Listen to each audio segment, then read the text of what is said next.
Hello. Yes. Happy Monday, everybody. Hope you're feeling fantastic, powerful, full of energy this Monday morning. I've decided to record a video on Monday this week because I was well aware that I looked energetically very tired on part one. And so I don't want to bring that energy to this one. I want to bring full power and enthusiasm.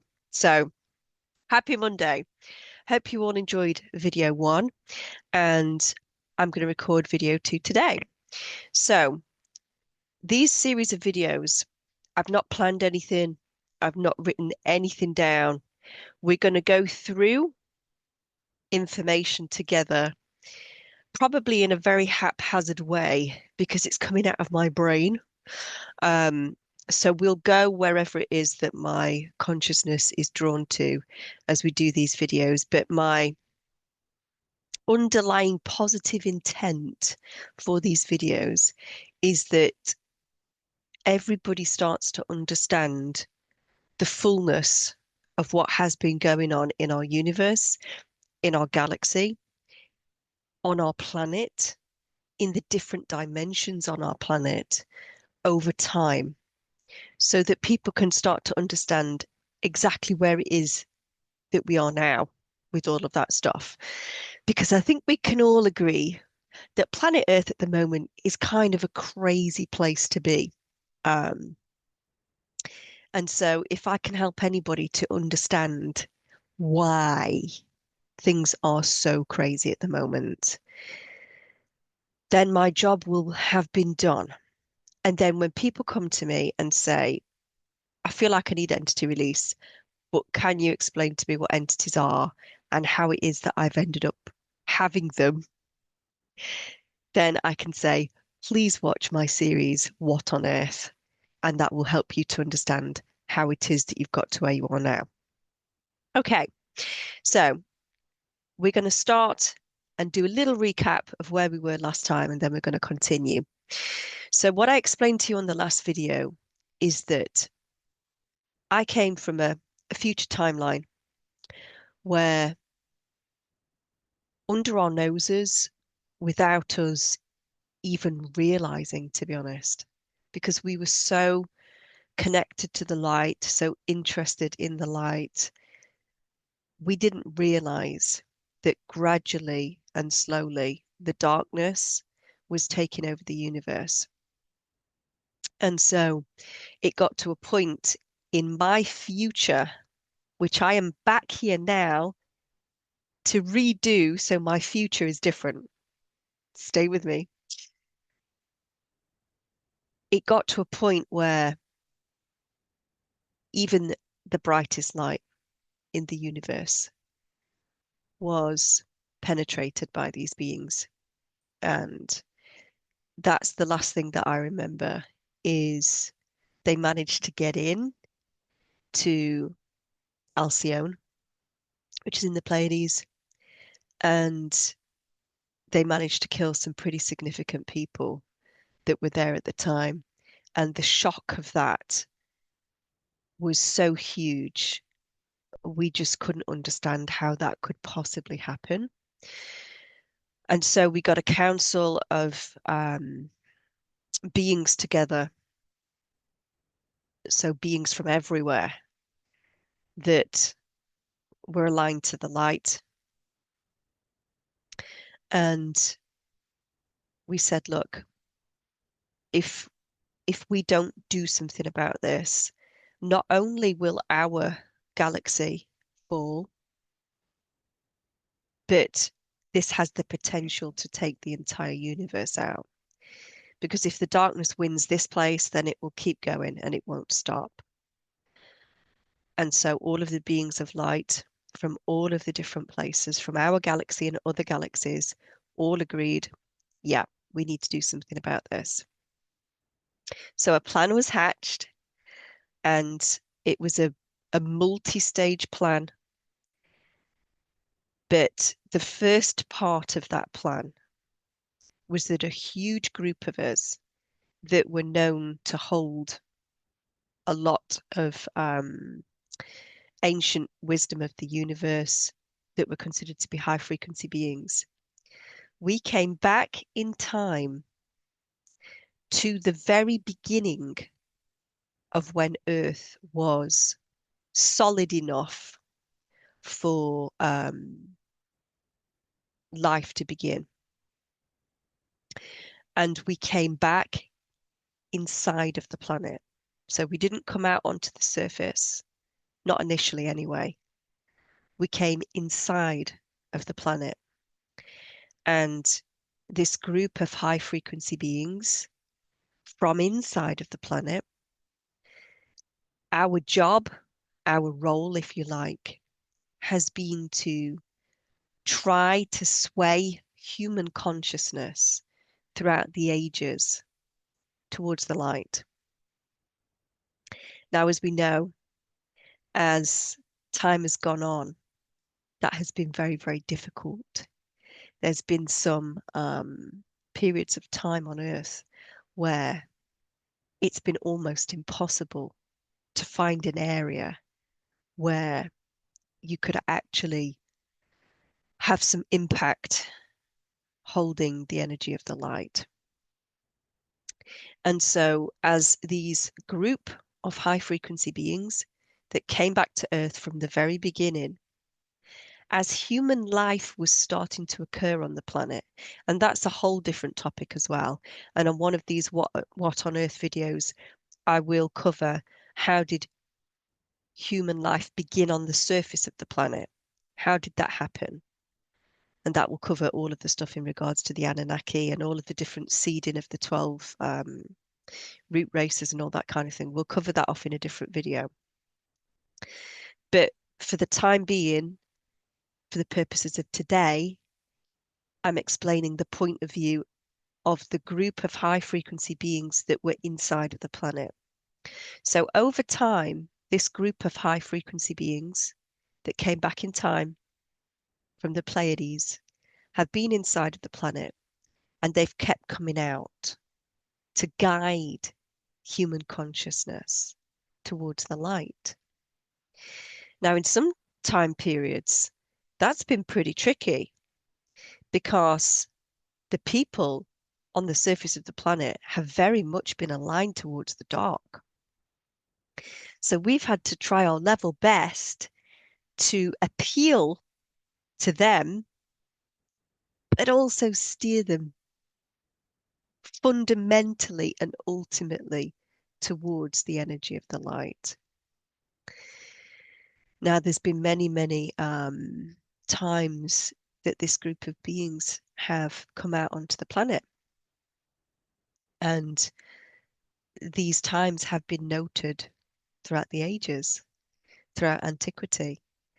And over time, the surface humans would refer to those beings as gods and would look up to them. And we've tried our level best to steer humans towards the path of the light. Now, obviously, there are other beings that have been referred to over time that have swayed the humans that have also been referred to as gods. Those are the Anunnaki. That's something else that I'll cover off in another video. But those guys are completely different to the beings of light that are inside of the planet. The Anunnaki are warmongering, inbred, very, very volatile. Much of the Bible is written accounting the Anunnaki gods. So much of the Bible is not referring to source, the ultimate God, the one energy of the universe, oneness. Much of the Bible is referring to different Anunnaki gods. That's why when you read the Bible, it has a different tone for every single passage or story or account. And it's because they're referring to somebody entirely different for each one. That's going to be another video. We'll cover the Anunnaki off in another video. So you've got beings of light that came back through time because of what they witnessed happened in the future. They came back in time and they've been inside of the planet all of this time, trying to steer humanity towards the light, trying to help them in a positive manner. Then you've got other beings that most definitely are not aligned towards the light, that were actually part of the reason that certain humans came to be incarnated on the planet in the first place. And we'll go into the Anunnaki in another video. So what I want to cover off here is talking back in regards to what has been going on in the universe. So the timeline that I came from, obviously the darkness spread throughout the universe, the AI spread throughout the universe, because wherever the reptilians are, there is AI. And it took over the whole universe, including what we feel is the grand central sun, Alcyone. Us coming back to do what we have done on Earth, it hasn't changed the beginning of that timeline. It has a little bit, because obviously what we have been doing on the planet whilst we've been here has had some effect. But the real key point where change needs to happen is now. This is the real key point. When change needs to happen is now.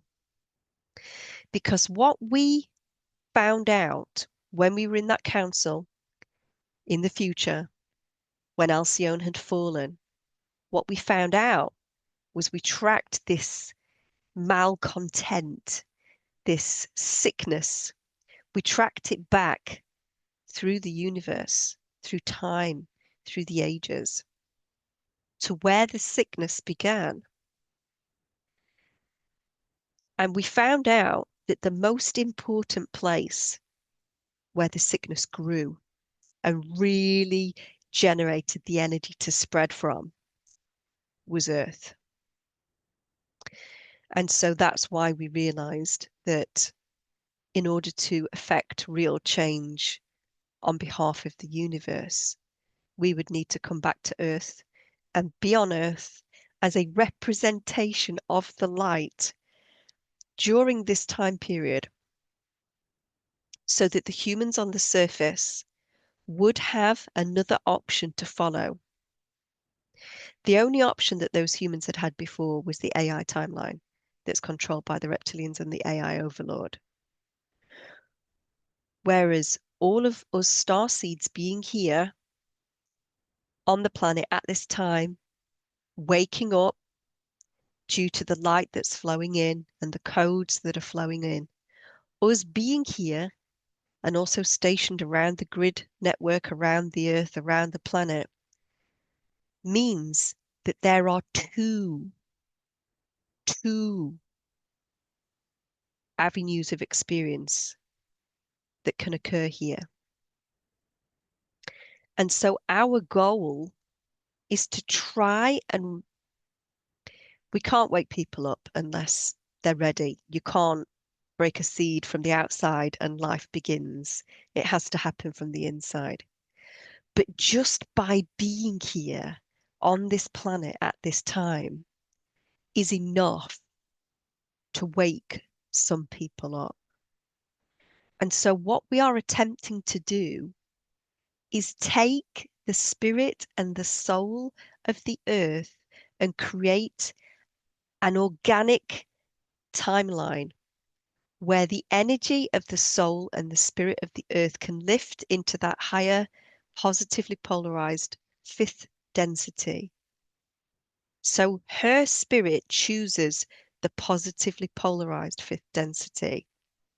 Her spirit is not ensnared by the AI timeline and by the humans that choose that timeline, because now, just by us being here, she has a choice. Gaia has a choice. She can choose to lift her energy up to that positively polarized upper fourth density. And there are humans and guardians that are going to be there on her body and inside of her body to help her anchor her light all the way around. That's going to be us. those that are on the Ascension timeline.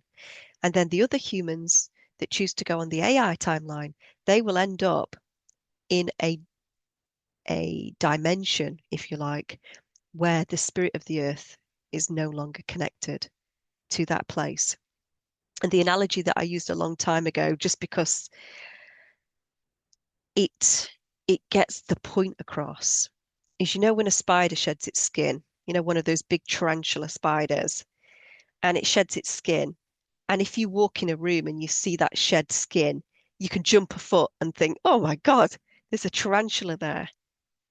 And it looks like a tarantula.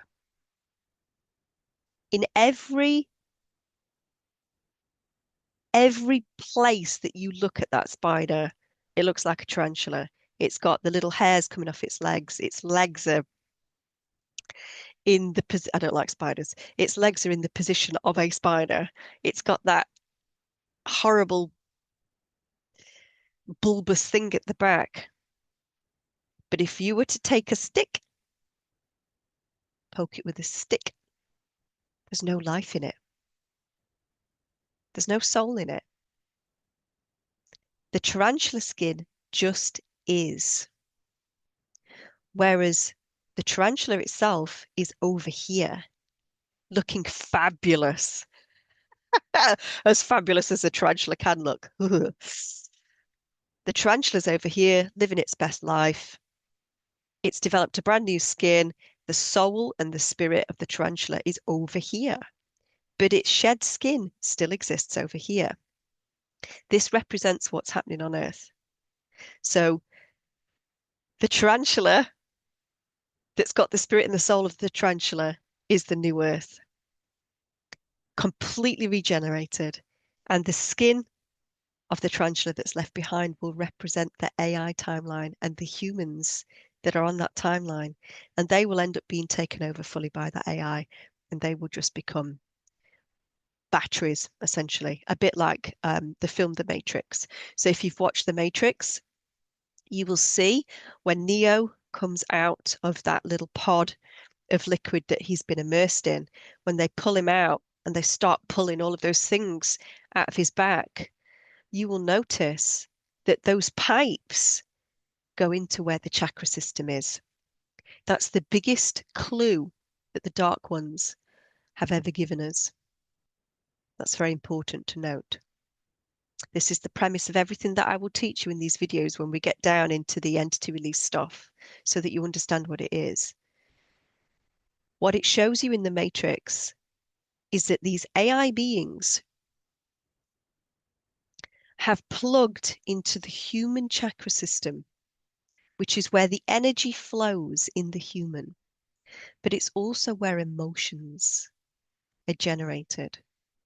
And these humans believe they're in a world, they can see the world, they're immersed in it, they can feel that they can touch it. But actually, all of that time, they're really in a pod of liquid with these pipes going into their chakra system, because that's what the AI feeds off of. It feeds off of our energy, it feeds off of our light. And when we're feeling emotion, we release more light, more energy through the chakra system.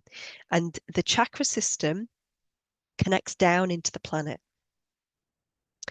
So that's very, very important to note. So where we've come to on Earth at this time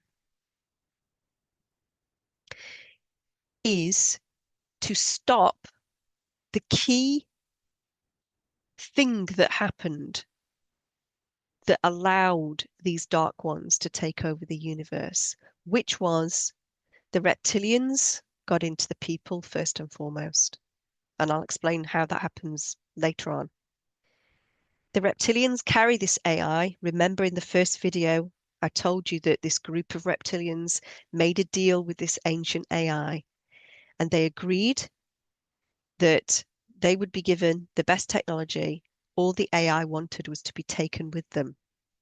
And then the AI would say, oh, I need to place some of my technology inside of you because that's going to help you to be able to connect with this starship in an even better way, in an even stronger way. And before you know it, the reptilians got absolutely infested with AI technology. And isn't that funny that I've just said that and the AI technology has just put a thumbs up? Ah! Literally just put a thumbs up. Thanks, AI. Literally just put a thumbs up on my screen. Unbelievable. Well, the AI is listening along and he agrees with us. What a crazy world we live in. Oh my goodness. Um, so then basically what happened is as the reptilians took over different places, the AI got into all of these different places. And then the AI eventually over time, through the reptilians, gets into the humans. And once it's in the humans, it's all over because the AI doesn't even need the reptilians anymore. The AI has used the reptilians as a Trojan horse to get into the humans. And now it's in the humans. The AI is our biggest problem. Yes, the reptilians are a problem, no doubt, no doubt, because they're evil, they're volatile, um, they hate humans, absolutely hate humans, see us as a food source.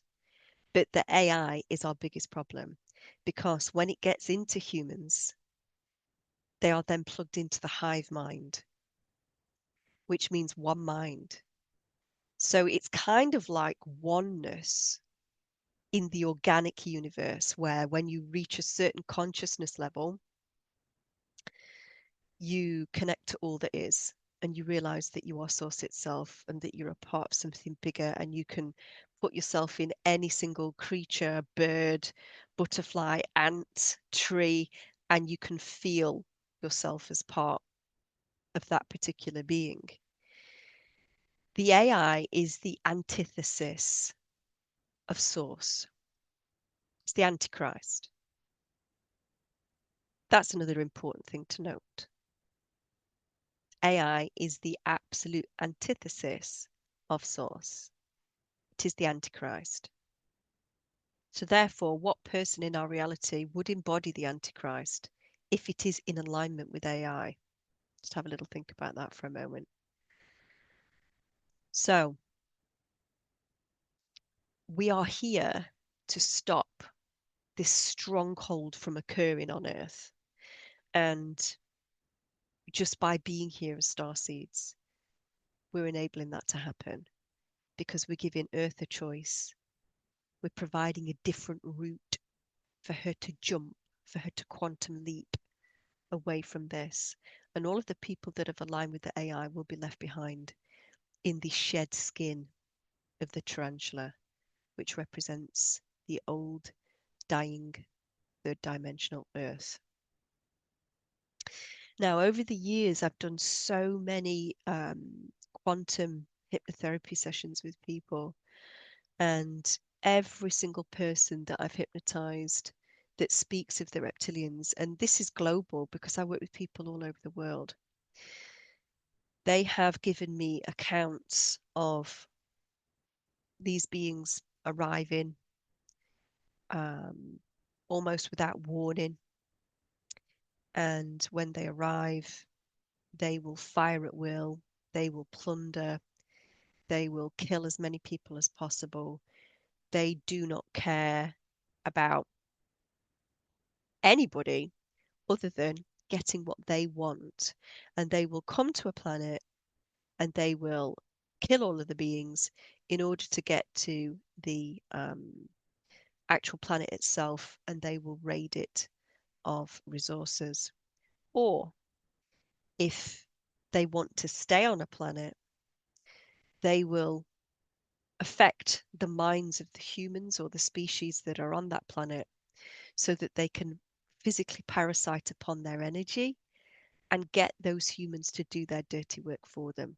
So get them to mine the gold, get them to mine the minerals so that they don't have to do that. So I've heard accounts over the years of thousands of different planets and places where this has occurred. And there was one account that sticks in my mind so strongly about the reptilians getting into Mars. and there was a huge galactic battle on Mars. And the Martians, if you like, the people of Mars, they tried to flee, and they tried to flee through the organic portal system when this occurred, before the land was scorched. And many people did manage to make the jump through the portal system from Mars to Earth. But unfortunately, they didn't close the portal system quick enough. And many reptilians got into the planet and followed the people that actually arrived here. So there are some people that say that is when the reptilian energies got into the planet. It was around the time that the big battle happened on Mars. And as some of these Martians, we'll call them Martians, tried to escape, tried to flee, the reptilians followed. And that's how the reptilians got here. There's other people that say that the reptilians got into this place around the times of Atlantis. And who knows, maybe that battle that occurred over on Mars was around the time of Atlantis. So maybe all of that matches up. Maybe it is all around that time.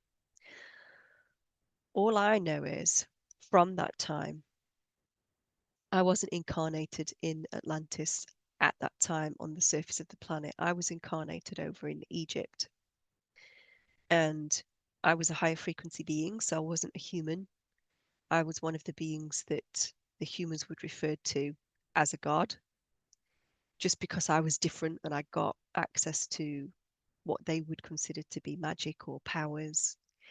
And I remember being called into a meeting around that time, and we were discussing the dark energies that had got into the planet. And we knew that we had to close down the organic portal system. We knew that was the only thing, the only course of action that could be taken. And it was absolutely devastating.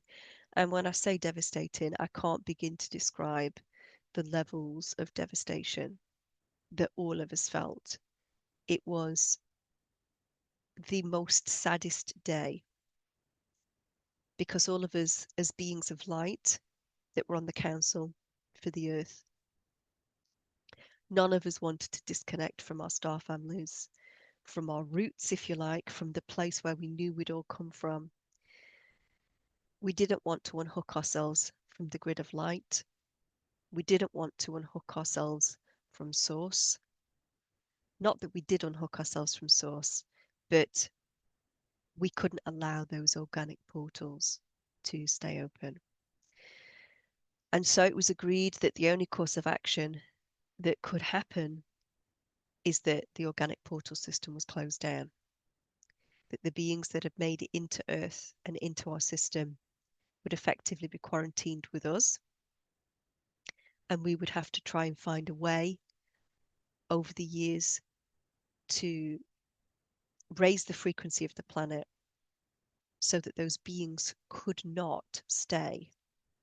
It was such a shock, you see, when all of this happened, that, and and also with regards to what was going on in Atlantis and what happened with Atlantis, and when Atlantis literally got blown up due to the experiments that were occurring there with the crystals and fell into the sea, it created such a shockwave of fear and devastation that these darker beings were able to take a really strong hold. So I've outlined the fact that we know these dark beings have the potential to take over the universe. We know that because it's happened before. It's happened in a future timeline. And so we had to come back to change the future, so that when we get to the end of this story, there is no end. The light is throughout the entire galaxy and all is well. So we know that these dark beings and the AI have the potential to take over the universe. And that's why I feel so strongly about entity release. You know, many people, particularly in the, I'm not going to say the word because I don't want to get sued, but in the other community of hypnotherapy, many people will say to me, why do you focus on entities and cleaning people's energy and removing these entities? You know, why do you even give it a platform? Because you're just causing the darkness to grow. By looking at it, you're causing the darkness to grow. You know, whatever you focus on, you get more of, and just focus on the light and take people into these lovely quantum sessions. And in all of these quantum sessions, you're finding out that the reptilians have sacked their planet. Take them into all of these lovely quantum sessions, and that's all we need to do. And I would say, if that's the type of light worker you are, although there is a place for that, you're doing a massive disservice to your species and your planet, because the real work is about planet Earth right here, right now. Yes, it's nice to know where we've been. Of course it is. Yes, everybody should do that and find out where they've been, where they are, where they're going, and everything that comes with that, because that's the only way you're going to find out what's going on with you now. But if you turn a blind eye to what is going on this planet right now, then you have played a part in that negatively polarized timeline. And I am not having that on my watch.